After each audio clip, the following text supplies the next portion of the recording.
नमस्कार, स्वागत है आप सभी का। न्यूज ऑन इंडिया देख रहे हैं आप और मैं हूं आपके साथ कृतिका। बुलेटिन की शुरुआत बड़ी खबर के साथ प्रयागराज से, जहां पर इलाहाबाद हाईकोर्ट ने राज्य सरकार को आदेश दिए हैं। तो राजभर जाति को SC/ST का दर्जा देने के सीधे तौर पर निर्देश दिए गए हैं। सरकार 2 महीने के अंदर ले फैसला, तो ये आदेश दिए गए हैं इस वक्त हाईकोर्ट की तरफ से राज्य सरकार को।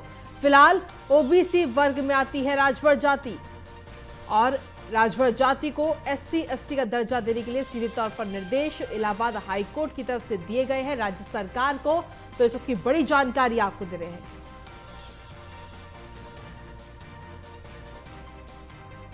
और साथ ही आपको बता दें कि हाईकोर्ट ने सीधे तौर पर कहा है कि सरकार 2 महीने के अंदर फैसला ले राजभर जाति को लेकर।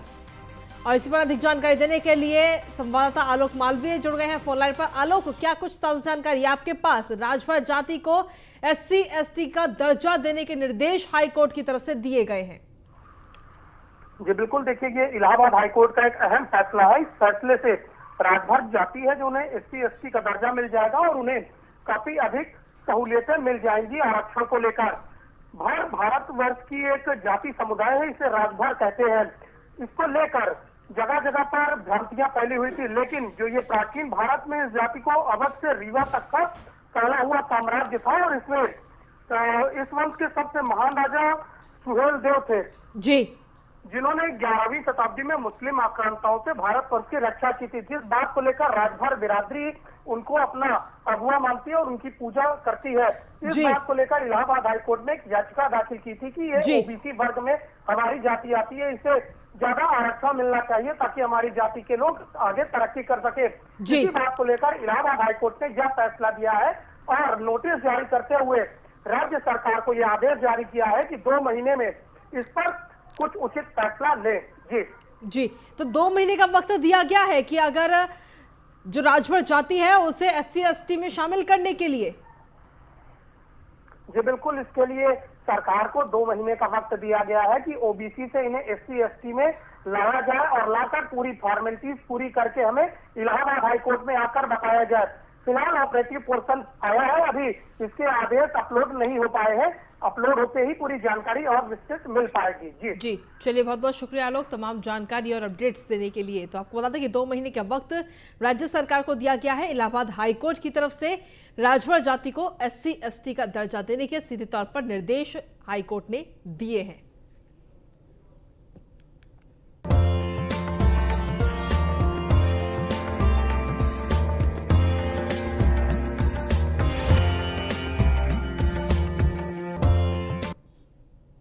और चलिए खबरों में आगे बढ़ते हुए बात करते हैं अब देवभूमि की। उत्तराखंड में मुख्यमंत्री के नाम पर सस्पेंस लगातार बरकरार है और अभी तक कोई भी नाम तय नहीं हो पाया है कि उत्तराखंड का मुख्यमंत्री कौन होगा। उत्तराखंड में मुख्यमंत्री के चेहरे पर हालांकि भारतीय जनता पार्टी लगातार मंथन कर रही है। उत्तराखंड को लेकर दिल्ली में भी लगातार बैठकों का दौर चल रहा है। पुष्कर सिंह धामी ने BJP के कई दिग्गजों के साथ मीटिंग भी की है और दिल्ली से उत्तराखंड वापस लौटे हैं कार्यवाहक CM पुष्कर सिंह धामी। BJP के कई विधायक अभी भी दिल्ली में ही मौजूद हैं। साथ ही आपको बता दें कि 19 मार्च को विधानमंडल दल की बैठक हो सकती है और 20 मार्च को हो सकता है नई सरकार का शपथ ग्रहण। यानी कि जो 19 तारीख सूत्रों के हवाले से जो जानकारी मिल रही है कि 19 तारीख को बैठक होगी विधानमंडल दल के नेताओं की, तो उसी दिन सीधे तौर पर मुख्यमंत्री कौन होगा इसका ऐलान उस दिन कर दिया जाएगा। इसके साथ ही मुख्यमंत्री की टीम में कौन कौन होगा, मंत्रिमंडल में कौन कौन होगा, इस पर भी ऐलान कर दिया जाएगा। और इसी पर अधिक जानकारी के लिए हमारे साथ हमारे संवाददाता दिल्ली से पीयूष तिवारी और देहरादून से सुदीप हमारे साथ जुड़ गए हैं। सीधा उनका रुख करते हैं। सबसे पहले पीयूष, आपके पास मैं आना चाहूंगी। उत्तराखंड की जो सत्ता है उसको लेकर आखिर मुख्यमंत्री कौन होगा, उसके मंत्रिमंडल में कौन कौन से चेहरे होंगे, इन तमाम चीजों को लेकर लगातार दिल्ली में बैठकों का दौर चल रहा है। क्या कुछ ताजा जानकारी है आपके पास?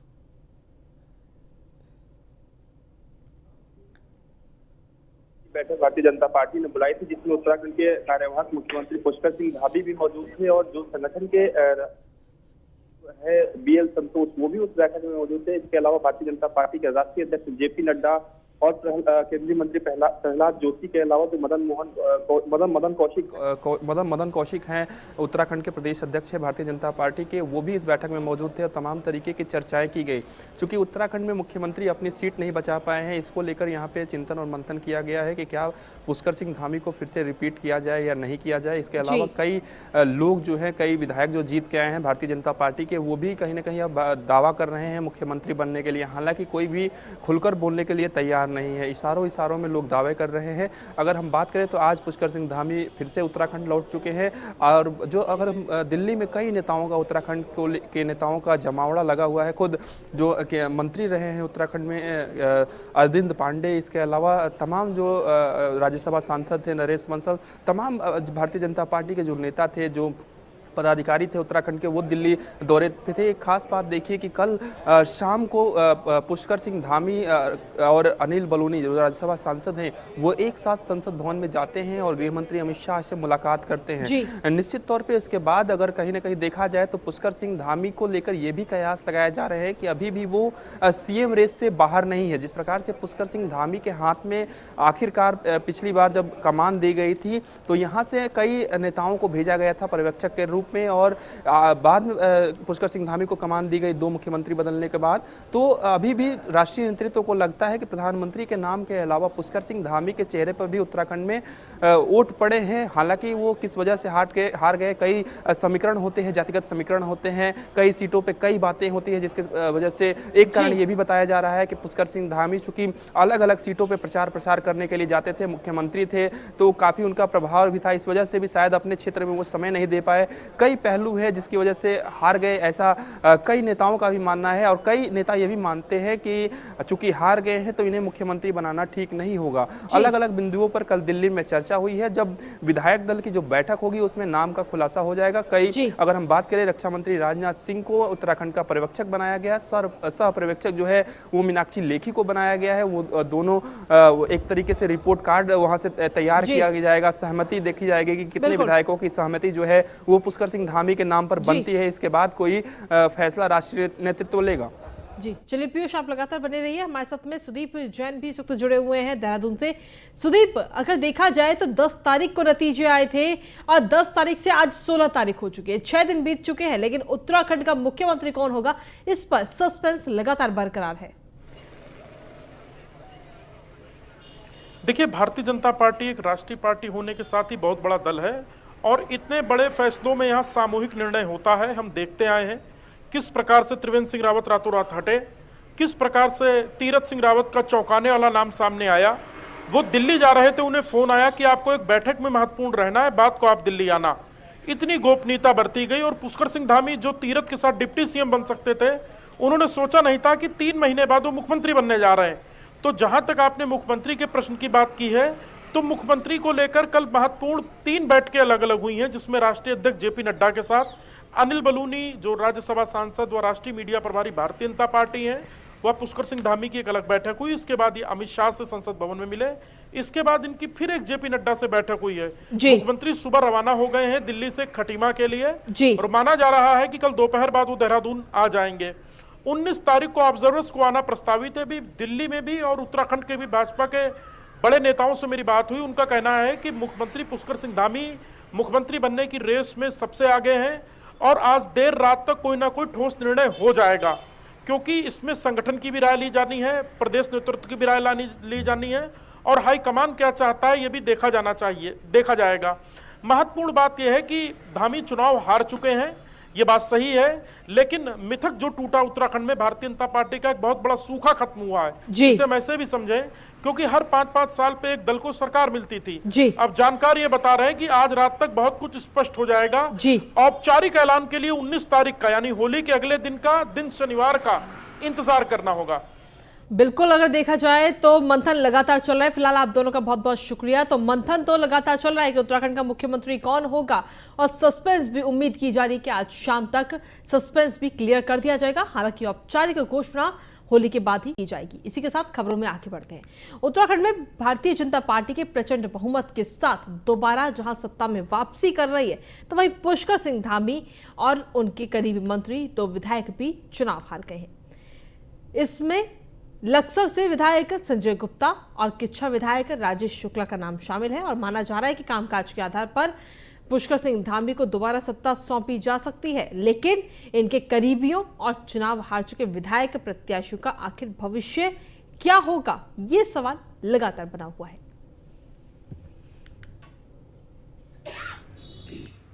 लोकतंत्र में जनता के जनादेश को स्वीकार करना पड़ता है।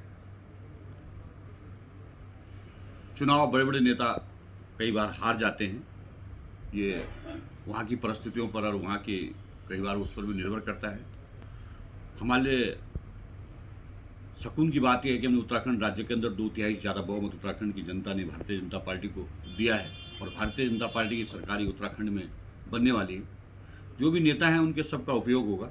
निश्चित रूप से जो राजनीतिक क्षेत्र में सामाजिक सेवा में जो लोग लगे हैं उनका किसी न किसी रूप में पार्टी उपयोग तो करती है ही। पुष्कर सिंह धामी तो हारे ही, साथ ही उनकी किचन कैबिनेट कही जाने वाली उनकी करीबी टीम भी हार गई है। इसमें प्रमुख नाम और उनके सबसे खासम खास मंत्री तुलसीरानंद, विधायक संजय गुप्ता व किच्छा से विधायक व प्रत्याशी राजेश शुक्ला का नाम है।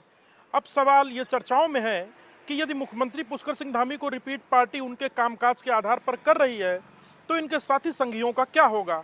क्या इनको पार्टी स्तर पर कोई मौका मिलेगा या सलाहकार राज्य मंत्री के रूप में इनकी तैनाती हो सकती है? कैमरा सहयोगी राजन बड़ोला के साथ सुदीप जैन, न्यूज़ 1 इंडिया, देहरादून। और वहीं उत्तराखंड कांग्रेस में हार के बाद अब इस्तीफों का दौर शुरू हो चुका है। दरअसल गणेश गोतियाल ने अध्यक्ष पद से इस्तीफा दे दिया है और केंद्रीय हाईकमान के निर्देश के बाद उन्होंने अपना इस्तीफा सौंपा है। अब कांग्रेस में नए अध्यक्ष को लेकर भी चर्चाएं तेज हैं। नए नेता प्रतिपक्ष को लेकर भी लगातार चर्चाएं इस वक्त कांग्रेस के अंदर चल रही है। तो ऐसे में एक हार मिलने के बाद उत्तराखंड के अंदर अब कांग्रेस लगातार मंथन तो कर रही है हार के कारणों पर, लेकिन साथ ही नए अध्यक्ष को लेकर भी चर्चाएं तेज हैं, क्योंकि गणेश गोतियाल ने अपने पद से इस्तीफा दे दिया है। इसके अलावा नेता प्रतिपक्ष कौन होगा, इसको लेकर भी चर्चाएं कांग्रेस के अंदर चल रही हैं। तो उत्तराखंड कांग्रेस में हार के बाद अब इस्तीफों का दौर शुरू हो चुका है। सबसे पहले गणेश गोतियाल ने अपने अध्यक्ष पद से इस्तीफा दिया है। केंद्रीय हाईकमान ने निर्देश दिए थे इस्तीफे के, तब उन्होंने अपना इस्तीफा सौंप दिया है और अब कांग्रेस में नए अध्यक्ष को लेकर और साथ ही नए नेता प्रतिपक्ष को लेकर चर्चाएं चल रही हैं, मंथन चल रहा है कि आखिर कांग्रेस का नया अध्यक्ष उत्तराखंड में कौन होगा।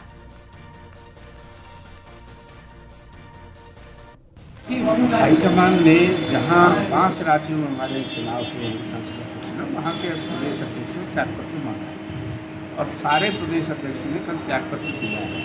अभी तक हाईकमान ने किसी का भी त्यागपत्र स्वीकार नहीं किया और त्यागपत्र स्वीकार करने का अधिकार भी हाईकमान में है, त्यागपत्र मांगने का अधिकार भी हाईकमान में है।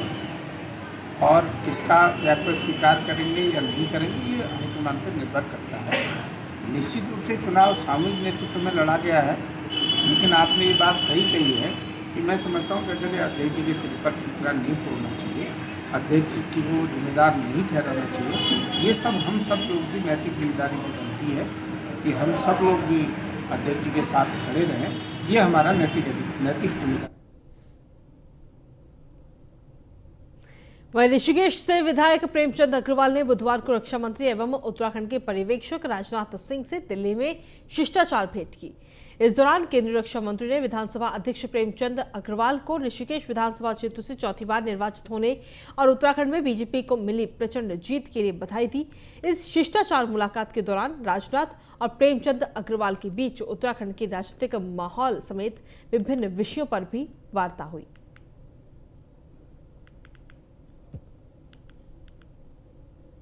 वहीं दिल्ली में प्रेमचंद अग्रवाल ने न्यूज़ 1 इंडिया से खास बातचीत की। ऋषिकेश से बीजेपी के विधायक प्रेमचंद अग्रवाल, जिनसे खास बातचीत की गई है।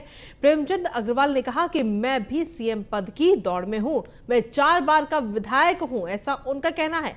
और साथ ही उन्होंने कहा कि महत्वाकांक्षा हर किसी की होती है, आखिरी फैसला पार्टी आला कमान को लेना होता है, पार्टी जो भी फैसला लेगी उसे हर कार्यकर्ता मानेगा। और इस दौरान न्यूज़ 1 इंडिया से खास बातचीत में उन्होंने और क्या कुछ कहा है, सुनवाते हैं आपको। उत्तराखंड में पूर्ण बहुमत मिलने के बाद हमारे साथ बातचीत करने के लिए प्रेमचंद अग्रवाल जी हैं, विधानसभा के अध्यक्ष भी हैं। सर, रस्साकसी चल रही है कि अगला मुख्यमंत्री कौन होगा, वो इसलिए चल रहा है कि शायद मुख्यमंत्री जी खुद अपनी सीट नहीं बचा पाए हैं। किस तरीके से देखते हैं? देखिए, 5 राज्यों में चुनाव हुए और 4 राज्यों में भारतीय जनता पार्टी ने वापसी की है। किसी भी राज्य का अभी तक कोई निर्णय नहीं हुआ है, हमारा भी राज्य उसमें शामिल है। आप मान के चले, चारों राज्यों के लिए जिस प्रकार से मंथन चल रहा है, मनन चल रहा है, क्योंकि भारतीय जनता पार्टी कोई स्थानीय या क्षेत्रीय पार्टी नहीं है, आज विश्व की सबसे बड़ी पार्टी है, सभी पहलुओं पर विचार करती है और जिसके नेता और बल्कि कहिए कि एक शक्तिशाली नेतृत्व तो हमारे पास है, आदरणीय मोदी जी के रूप में, आदरणीय शाह जी के रूप में, नड्डा जी के रूप में। तो आखिर ये सारे बिंदुओं पर विचार करके निर्णय लेगी और बहुत जल्द निर्णय हमारे सामने होगा। आप भी 4 बार से विधायक रहे हैं, हम सीधा सवाल करते हैं कि आपकी इच्छा है, अगर आपको मुख्यमंत्री बनने की इच्छा आपके अंदर है, क्या आपको लगता है? देखिए, पार्टी में आप ये समझिए कि हमारे यहाँ जो निर्णय होता है उसको हम अंतोगत्वा स्वीकार करते हैं। पार्टी ने निर्णय लिया, जो 2 बार का जीता वो मुख्यमंत्री बनाया, तो हमने स्वीकार करा ना। हमारे यहाँ उससे भी वरिष्ठ तब भी थे। वरिष्ठता होना बड़ी बात नहीं है, पार्टी को क्या अच्छा लगता है, पार्टी के हाईकमान को क्या अच्छा लगता है, वो सर्वोपरि होता है और उसको हम स्वीकार करेंगे। मतलब आप इस बात को नकार नहीं रहे हैं, अगर मोहर लगती है तो आप उसको स्वीकारेंगे? मोहर जो पार्टी लगाएगी उसको स्वीकार कर रहे हैं। धन्यवाद सर। तो ये थे हमारे साथ प्रेमचंद अग्रवाल जी, जिनका साफ तौर पे कहना है कि पार्टी जो निर्णय लेगी उसको हम स्वीकार करेंगे। वीडियो जर्नलिस्ट रविंदर के साथ पीयूष तिवारी, नई दिल्ली। और चलिए खबरों में आगे बढ़ते हैं और बात करते हैं अब देहरादून की, जहां पर आपको बता दें कि देहरादून में डीएम आर राजेश कुमार ने राज्य एवं जन प्रवासियों को होली की शुभकामनाएं दी। डीएम ने सभी से विनम्र अनुरोध करते हुए कहा कि रंगों के इस त्योहार में चारों ओर प्रेम और सौहार्द बांटते हुए एक सच्चे नागरिक होने का फर्ज निभाएं, साथ ही किसी भी तरह के अनुशासनहीन अवांछित गतिविधियों में खुद को शामिल ना करें। साथ ही उन्होंने कहा कि होली का त्योहार असत्य पर सत्य की विजय का प्रतीक है, इसलिए आइए हम सभी अपने अंदर की बुराइयों का भी दहन करें और अपना बेहतरीन व्यक्तित्व विकसित करें।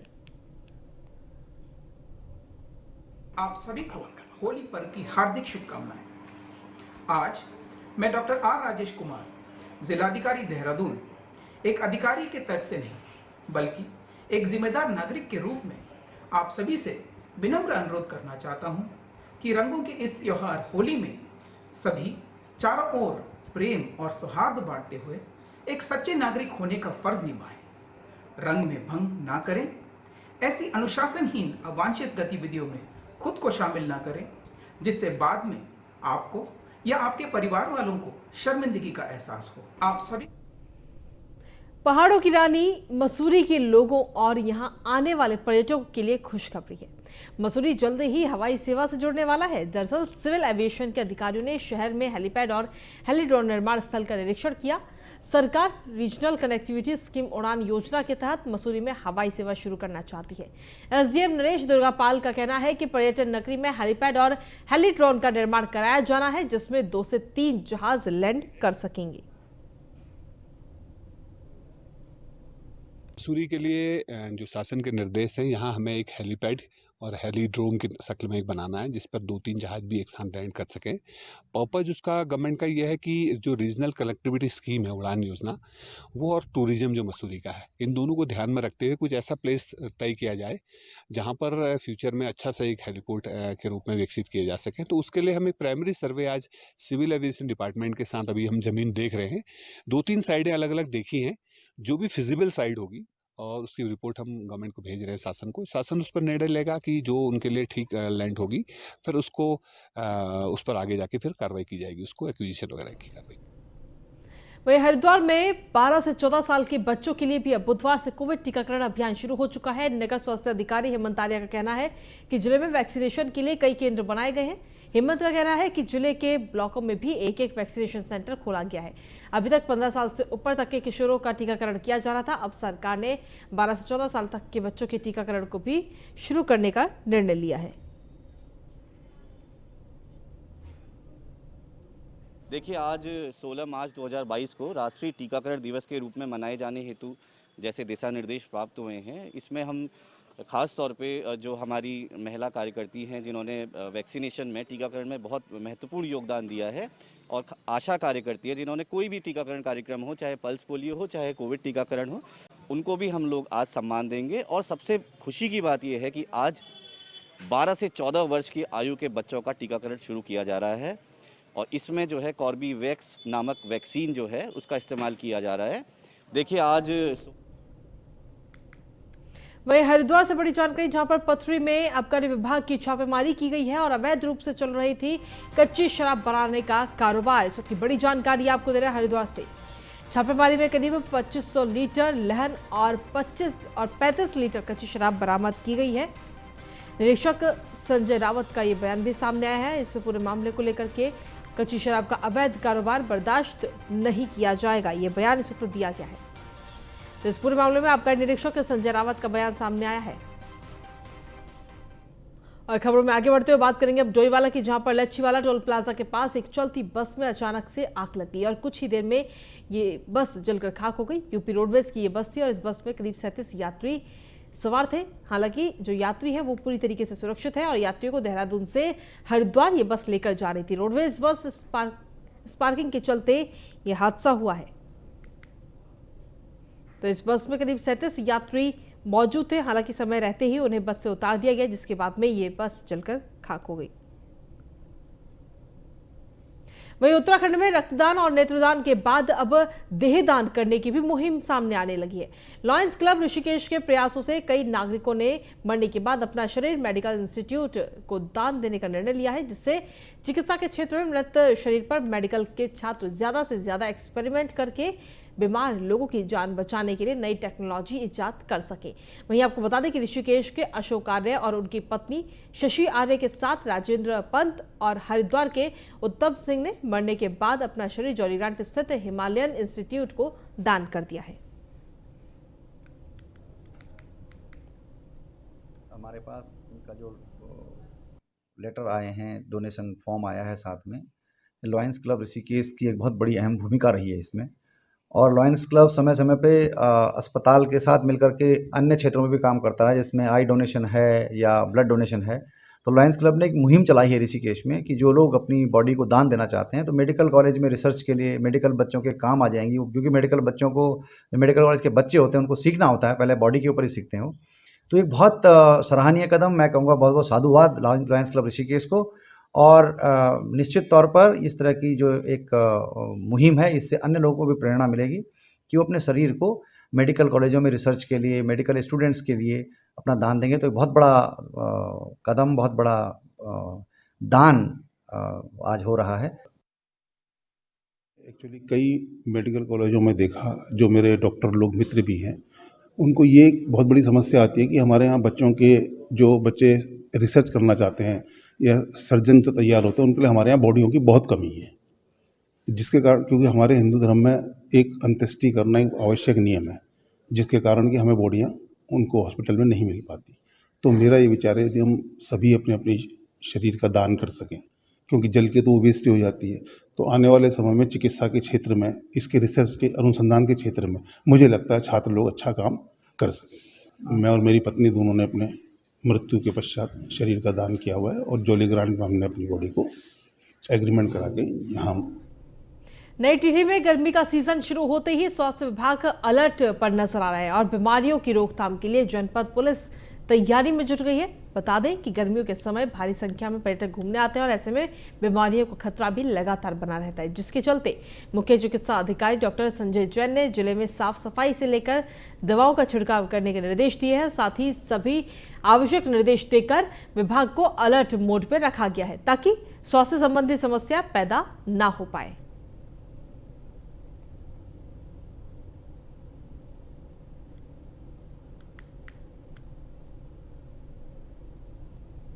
के सभी एमओएसटी को मैंने अलर्ट कर दिया है।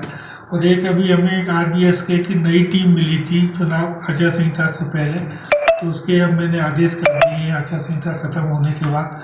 तो ये बीपुरम से लेके प्रतापनगर तक झील के किनारे जितने भी हमारे स्कूल या आंगनबाड़ी हैं, उनमें डेली नियमित ये बच्चों का चेकअप करेंगी। तो जो भी बीमारी यदि पता चलेगी तो समय के अंतर्गत हम उनका उपचार कर सकेंगे। सभी वहीं डोईवाला में स्वर्गीय सीडीएस विपिन रावत की जन्मतिथि पर बीजेपी ने रक्तदान शिविर का आयोजन किया। शिविर में लोगों ने बढ़ चढ़कर रक्तदान किया और अन्य लोगों से भी रक्तदान करने की अपील की।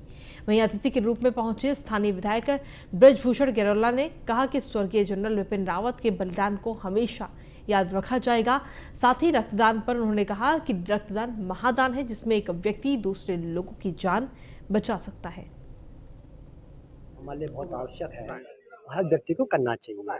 आज हमारे प्रथम सीडीएस जनरल रावत जी का जन्म दिवस है और जन्म दिवस पर हम सब ने सोचा, हमारा जनरल त्रिवेंद्र सिंह रावत जी ने और संगठन के हमारे यहाँ पे डोईवाला मंडल के संगठन के सभी कार्यकर्ताओं ने यहाँ पे सोचा कि हमको रक्तदान का शिविर लगाना चाहिए और पूर्व में भी यहाँ पर लगातार लगाते रहे हैं। हमको सबको आवश्यकता है, कभी भी कोई पेशेंट को जरूरत पड़ती है तो अगर हमारे यहाँ रक्तदान रहेगा, करेंगे, लोग बैंक में जमा होगा तो उसका हमको सबको लाभ मिलेगा। तो हमारे लिए बहुत आवश्यक है। जनरल रावत जी जो हैं अपने सीडीएस रहे, प्रथम सीडीएस, उनको नमन करते हुए आज उनकी जयंती के उपलक्ष्य पर आज यहाँ पर हमारे क्षेत्र के युवाओं के द्वारा एक रक्तदान शिविर का आयोजन किया गया है और मेरा युवाओं से यही अनुरोध है कि बढ़ चढ़ करके इस रक्तदान शिविर में अपना सहयोग करेंगे, क्योंकि रक्त किसी का जीवन बचा सकता है। और इसी के साथ फिलहाल देवभूमि की खबरों में मेरे साथ इतना ही। बाकी तमाम खबरों के लिए आप लगातार देखते रहिए न्यूज़ 1 इंडिया।